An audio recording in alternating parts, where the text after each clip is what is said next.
Coming up on Arirang News.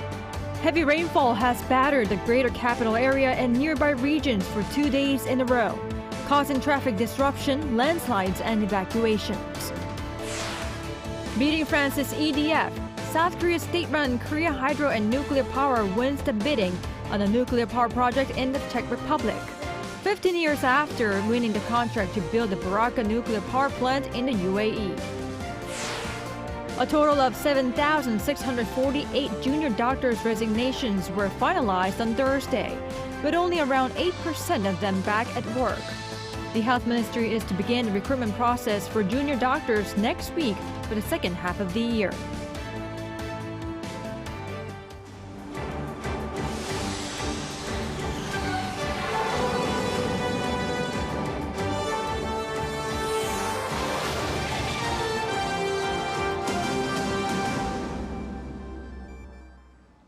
Welcome to the 9 p.m. edition of Arirang News. I'm Kim Bo-kyung.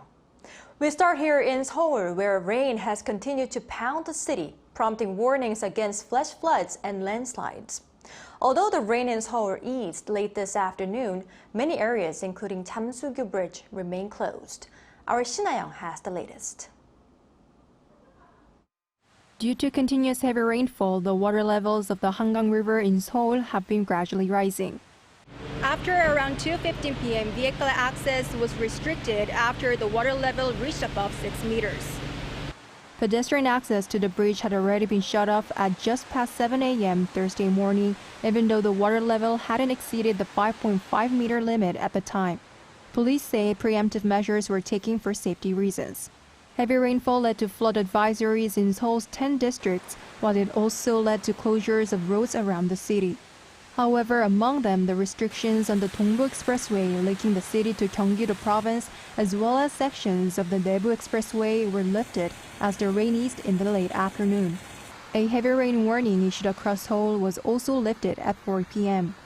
Heavy rain warnings are issued when rainfall is expected to exceed 90 millimeters in 3 hours or 180 millimeters in 12 hours. At 7:30 a.m., the landslide warning level for Seoul, Incheon, Gyeonggi-do, and Gangwon-do provinces was elevated to serious, the highest level. While there have been no casualties across the capital, several cases of rain damage were reported. These include fallen trees along streets, flooded homes, and traffic accidents caused by slippery roads. However, a person died in Nonsan City, Chungcheongnam-do province due to a barn collapsing. Authorities are looking into whether that was due to the rain. As of 6 p.m., the Central Disaster and Safety Countermeasure Headquarters had reported 447 cases of house flooding nationwide. Due to the risks of landslides and flooding, more than 1,100 residents have been evacuated across the country, and 366 people still haven't been able to return home. Interior Minister Lee Sang-min ordered the mobilization of all possible personnel and resources to minimize rain damage as the ministry raised its readiness posture from caution to vigilance. Shin-Young, Arirang News. North Korea appears to be significantly increasing the volume of water being discharged from its Hangang Dam, located approximately 40 kilometers north of the DMZ. South Korea's Ministry of Environment observed on Thursday that water levels had exceeded 2 meters due to heavy rain. This is a big rise compared to an observation made via satellite imagery at 3 a.m. The dam is located in the upper part of the Hangang River, which flows from north to south and joins the Hangang River downstream. A Unification Ministry official told reporters he regrets the unnotified discharge. In 2009, North Korea agreed to notify the South in advance following an accident that killed 6 South Koreans after the North released water without notice. Meanwhile, North Korea is again sending filth balloons to the South. Seoul's Joint Chiefs of Staff announced on Thursday afternoon that balloons are moving toward Gyeonggi-do Province. Earlier this week, North Korea warned of serious consequences following anti-Pyongyang leaflets being sent from the south.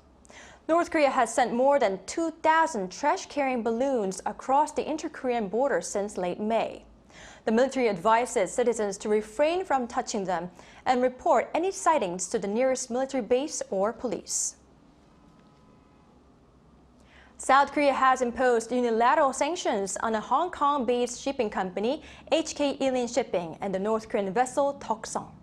The 3,000-ton ship Deli, owned by HK Ilin Shipping, was involved in the illegal transfer of North Korean anthracite coal mounting to 4,500 tons using Toksong, which is banned under international sanctions.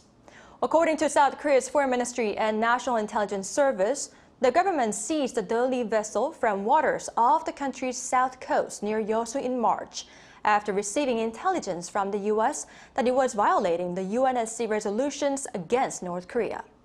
The Foreign Ministry said the sanctions demonstrate South Korea's strong commitment to thwarting North Korea's illegal maritime activities and deterring its illicit nuclear and missile development. The heads of South Korea, the U.S. and Japan's Joint Chiefs of Staff have stressed the importance of trilateral cooperation amid escalating North Korean threats. The three countries held a trilateral Chief of Defense meeting in Tokyo on Thursday, attended by Seoul's Kim Myung-soo, Washington's Charles Q. Brown, and Tokyo's Yoshihide Yoshida. The chiefs condemned North Korea's illegal nuclear and missile programs, as well as deepening military cooperation with Russia. They also agreed to expand the trilateral multi-domain Freedom Edge exercise that first kicked off last month. Also discussed were the importance of maintaining peace and stability in the Taiwan Strait. The next meeting will be held next year in South Korea. In other news, a consortium led by the country's nuclear power entity has been chosen as the preferred bidder for a major nuclear power plant construction project in the Czech Republic. Our presidential office correspondent Oh Soo-young has the details. South Korea's state-run power giant has been named the preferred bidder to build at least 2 nuclear plants in the Czech Republic, marking a major feat for the country's budding export industry and President Yoon Suk-yeol's sales diplomacy. Czech Prime Minister Petr Fiala said Wednesday that a South Korean consortium, led by Korea Hydro and Nuclear Power, won the hotly contested tender to build reactors at the Dukovany power plant, beating France's EDF in all criteria assessed. Fiala said 2 more reactors could be built at the Temelin plant.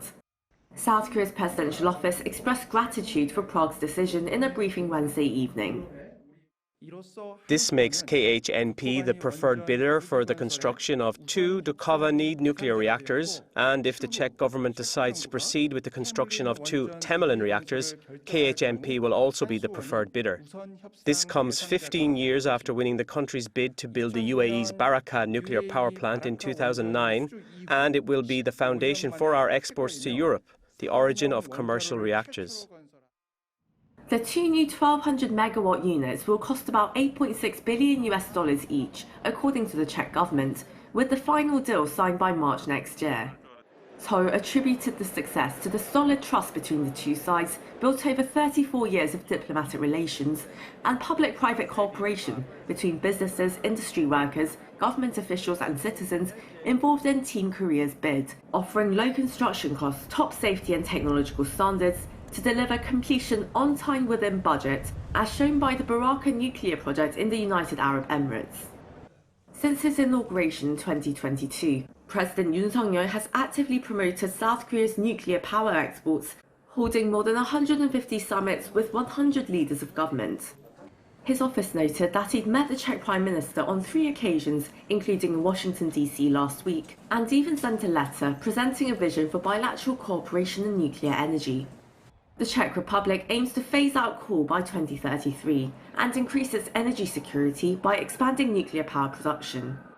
KHNP's APR 1000 reactor can produce around 1.2 times the annual power consumption in Prague, according to Seoul's Trade Ministry.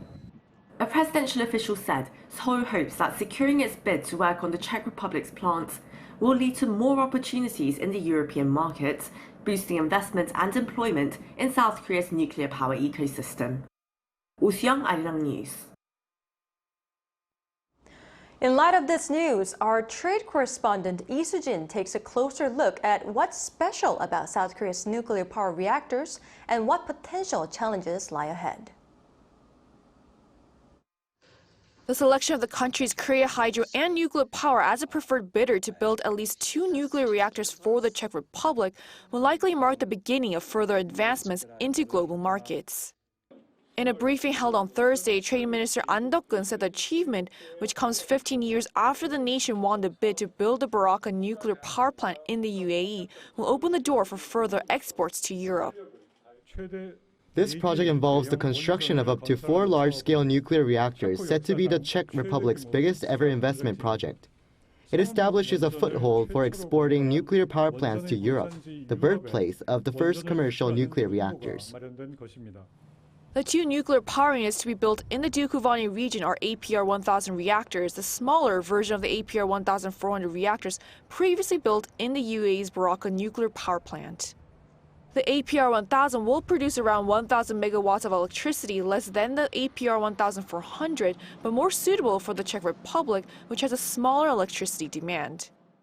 APR-1000 is a sister plant of APR-1400, which is, a third-generation nuclear reactor. It has a much higher, safety capability and lots of, provisions in case of something happened in the nuclear power plant. And compared to France's EPR-1200, the APR-1000 is more affordable, as it costs almost half of the around $11 billion it cost to build the EPR-1200. And it was also certified by the European Utility Requirements Association last year, meaning that it has met more than 5,000 requirements, something France's EPR-1200 has yet to obtain. But there are still challenges ahead, namely with the ongoing legal dispute with U.S. nuclear power company Westinghouse, which filed a lawsuit against KHNP in 2022, claiming that the APR-1400 uses its intellectual property. The expert, however, is rather optimistic. But I think that KHNP is somewhat, better positioned than before. They are trying to solve it, through the discussions and conversations rather than the solving in the courtyard. Currently, the finalized contract is to be signed by March next year, with construction to start in 2029 and operation to begin in 2036. Lee Soo-jin, Arirang News.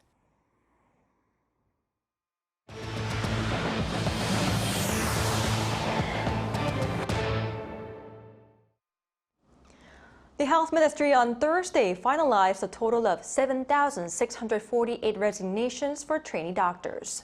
With only 8.4% of junior doctors back at work, 2,950 interns who are slated to work as residents starting this March, and 4,698 residents have resigned. That is around 96% of interns and a little less than half of the total residents. The medical dispute has rumbled on for 5 months now. Some training hospitals had on Wednesday met the government's deadline by submitting their recruitment plans for the second half of the year. As training hospitals asked for a total of 7,707 new trainee doctors, the ministry is committed to starting the recruitment process from the 22nd of this month as planned. After around a month, President Yoon Suk-yeol was back on the road on Thursday to host his 27th Public Policy Dialogue. This time, and for the first time, it was in Jeollabuk-do Province. From industries to culture, President Yoon has vowed to help the province grow faster. Our Kim Do-yeon reports. Advanced technology, life, and culture. These are the key words that President Yoon Suk-yeol presented to Jeollabuk-do Province as part of his vision to push the region. This came as he hosted the 27th Public Policy Dialogue there. 전북이 공들여서 육성하려고 하고 있는 2차 전지와 바이오 등 첨단 산업에 대한 기대도 그 어느 때보다 큽니다. 또 우리 전통 문화의 본산인 전북이 문화산업의 새로운 거점이 될 것입니다. Among the many pledges he made, first he said the region needs to be the country's advanced technology bridgehead. To do this, the government will invest 250 billion Korean won, or around $180 by 2030, to create a hydrogen-specialized national industrial complex. By 2026, the infrastructure will be expanded to establish an innovative ecosystem for hydrogen commercial vehicles. As for life, The president is focusing on the region's strength in the agricultural industry. He pledged he would support young entrepreneurs and smart farms to relocate into the region. As for culture, on top of culture content support centers, he pledged to invest around $29 million to create a youth sports complex to foster national athletes. He also pledged that any regulations that hinder growth will be scrapped, as he ordered government officials to not think twice before making decisions when it comes to this. 성장을 방해하고 경제 활동, 자유로운 경제 활동을 불필요하게 제한하는 게 있으면은 즉시 폐지해 주기 바랍니다. 우리 여기 공무원들도 많이 오셨는데 그거를 뭐 검토하고 다른 부처하고 협의하고 그러기 전에 이거는 불필요하다 하면은 즉시 다른 부처에 또 유사한 게 있으면 같이 폐지하는 식으로 이렇게 해서. This was his first time going to the region since he started the policy dialogues. He shared his personal experiences with the city, naming a couple of restaurants that he used to like. He also said it was tough to reach the region's main city of Jeonju from Gyeongsang-buk-do Province, requesting relevant government officials to speed up the decision to create a highway connecting the two regions. Kim Do-yeon, Arirang News. Lawmaker Tae Young-ho, who crossed the border into South Korea in 2016 while serving as a North Korean diplomat in the UK, has been tapped to head Seoul's Peaceful Unification Advisory Council. The presidential office in Yongsan on this Thursday linked his credentials in diplomacy and politics in North Korea and South Korea respectively to prospects of productive advancements in the council's pursuits based on liberal democracy. And President Yoon also tapped Professor Yoo Sang-im of Seoul National University to take the reins of the Science Ministry. Meanwhile, the Presidential Secretary for SMEs, Kim Song-seop, will take on the post of Vice SMEs Minister, while Nam Hyung-gi will serve as Second Vice Minister of Government Policy Coordination. The top office says it will consider launching a probe and taking disciplinary measures regarding the exposure of a South Korean intelligence officer who allegedly recruited a Korean-American researcher, Sumi Terry, as an agent. A senior Yoon official told reporters Thursday that the photos and related incidents involving the National Intelligence Service officer all occurred during the former Moon Jae-in administration, adding it had purged capable agents and replaced them with amateurs, which likely led to the current situation. Terry's indictment, released by the U.S. Attorney's Office in New York on Tuesday, accuses the eminent foreign policy expert of breaching the Foreign Agents Registration Act by acting as an agent for the South Korean government since 2013 in return for high-end fashion goods and research funding.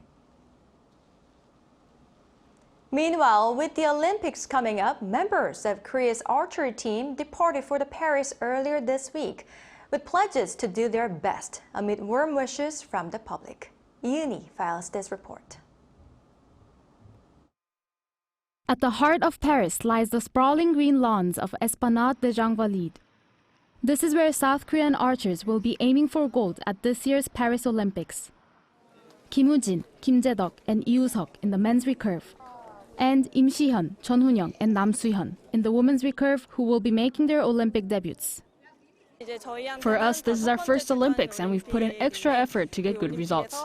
We've worked diligently, hoping that our efforts can lead to a successful outcome. The South Korean archery team has created an unparalleled legacy by clinching at least one gold at every Summer Olympics since 1984. After winning 4 gold medals at the Tokyo Olympics out of the 5 events, Team Korea's goal this time is to secure at least 3. The spotlight is on the women's team competition, striving for their 10th consecutive gold medal. One thing that makes South Korean archery so strong is known to be their thorough training regimes, which incorporate advanced techniques and training with robots. Competing against these emotionally neutral robots is to strengthen the athlete's psychological resilience. The archers also trained in simulated settings, such as football stadiums with large crowds and under different weather conditions. Now it's almost time for their hard work to pay off, and they'll have the backing of their nation.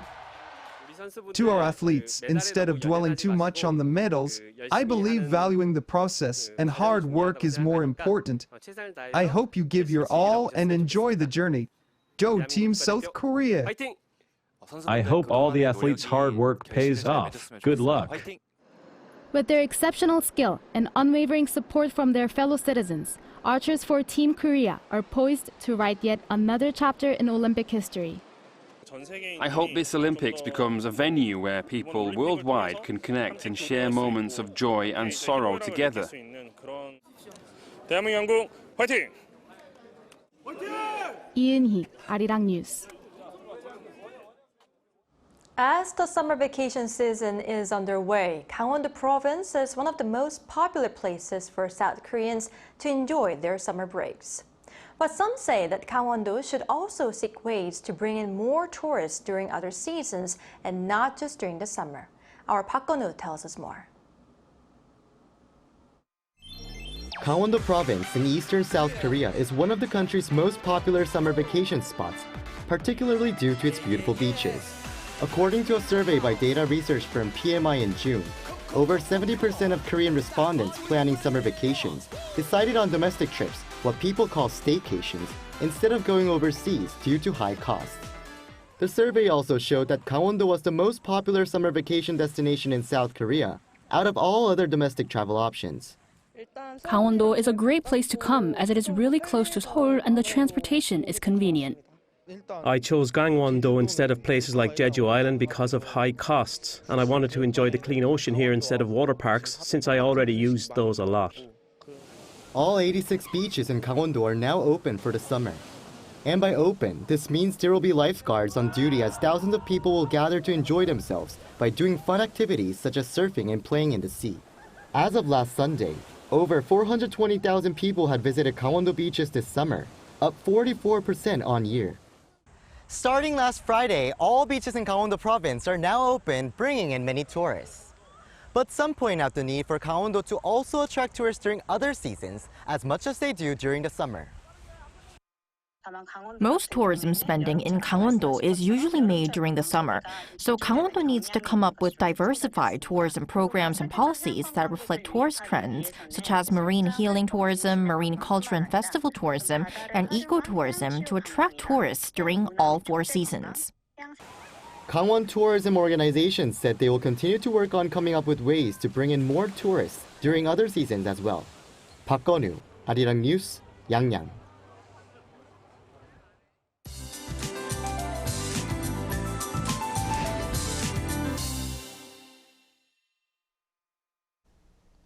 With heavy rain in Seoul, there are puddles everywhere. Umbrellas and raincoats are not enough in such conditions. Heavy rain warnings are in place in the Seoul metropolitan area, Gangwon-do Province, and northern parts of Chungcheongnam-do Province. There will be a lot of heavy rain across the country until tonight, especially in the southern parts of the country. You should be careful of heavy rain of 20 to 30 millimeters per hour until dawn. By tomorrow, up to 150 millimeters of rain are expected in the Seoul metropolitan area and Jeollabuk-do Province, and up to 120 is expected in the Gangwon-do Province, the Chungcheong-do Provinces, and Gyeongsangbuk-do Province. Temperature-wise, most areas will start off in the mid-20s tomorrow. Highs will move up to 31 in Seoul, Chuncheon, Daegu, and Gyeongju, 32 degrees. This weekend, up to 70 to 80 millimeters of rain is expected across the country. That's all for Korea. Here are the weather conditions around the world.